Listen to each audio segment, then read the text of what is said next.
If you're still taking notes during client meetings and then spending time typing them up, pulling out action items, and putting together a brief for your team, this video is going to be saving you a lot of time. I'm going to show you how to get a clear summary and action steps using AI without forgetting key information and without it eating into the rest of your day. And if you've watched one of my previous videos, I talk about post-meeting buffer, and that's the exact moment where you're going to be able to do everything that we're going to discuss in today's video. I'm going to link it if you want to watch it next, and we're going to do everything together on the computer. So let's get into it.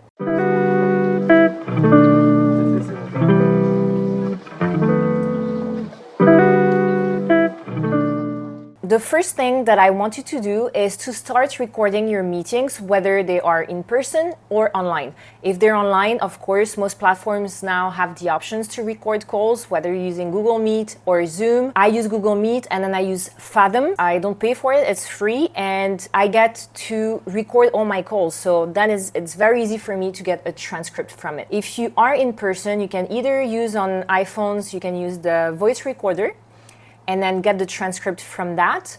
Or you can use something that like Plaud, P-L-A-U-D. A client of mine told me about it, and it's a little device that you plug onto your phone, and it's gonna transcribe everything for you. Once you have your transcript from that call, you're gonna go onto your laptop, you're gonna open AI, so whatever platform you use, whether it's ChatGPT, Claude, or Gemini, you open what you generally use, and I'm going to show you on the computer what we're going to do now. So you're going to copy and paste your transcript into AI, and then you're going to ask it this prompt. You can tweak the prompts based on your needs, whether you work with someone or with a team. The prompt is going to be a little bit different, so you take this prompt and you just edit it to your needs. This is a transcript from a client site visit. Please pull out all decisions that were made, all open questions that still need answering, all action items. For each one, note who is responsible and suggest a realistic deadline, and anything the wider project team needs to be aware of. So I'm going to change this to a client meeting and then press enter.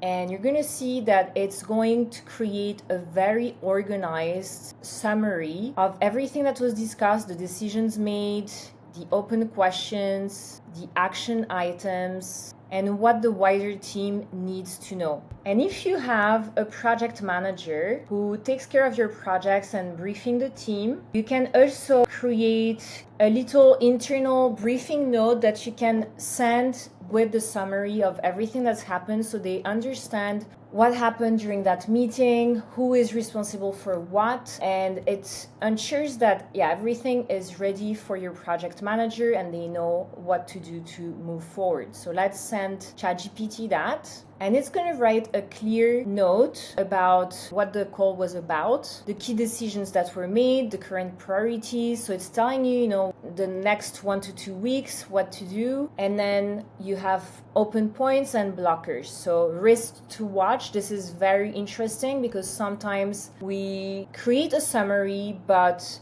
we don't necessarily notice what the red flags may be or the things to watch out. So if you ask ChatGPT that, it's going to pull the risks, the potential risks from that meeting, and it makes you aware of things that you should be watching out in the near future. You can even ask it now, based on what was discussed, are there any risks, gaps, or things I should follow up on that might not be obvious from the notes? So then it creates a really good summary that you can save all of this in the client folder. So maybe you have an internal folder that the client cannot see. And this is where you can keep all this, because first you should keep track of all your meetings. So everything that has to do with, you should have for each date of the meetings. I like to organize it starting with 26, so the year, then the month, then the day. So 26/03/27, and then I put underscore and I put the client name or what the meeting was about,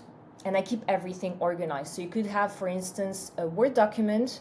On the first tab, you have the transcript from the meeting. On the second tab, you have all the notes that we've pulled out from ChatGPT, and action steps in the third tab.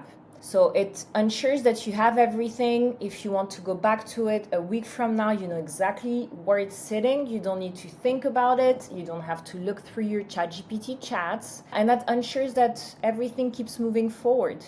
And that's it. Basically, the process is very simple. You're going to record your meetings, you're going to transcribe them, you're going to paste them into AI, and you're going to use the prompts that I showed you today. And remember that this should be done during the post-meeting buffer that you're going to allocate after each one of your meetings to process, brief, file whatever needs to be filed or processed in that meeting, and make sure that your team knows what they're supposed to do instead of you having to hold that information for the following week because you don't have even time to sit in front of your computer. So just allow for that buffer after each one of your meetings. Go through this very simple process. It only took 5 minutes. And again, if you haven't watched the video about the post-meeting buffer, I'm going to add it in the description. So you should definitely watch this one next.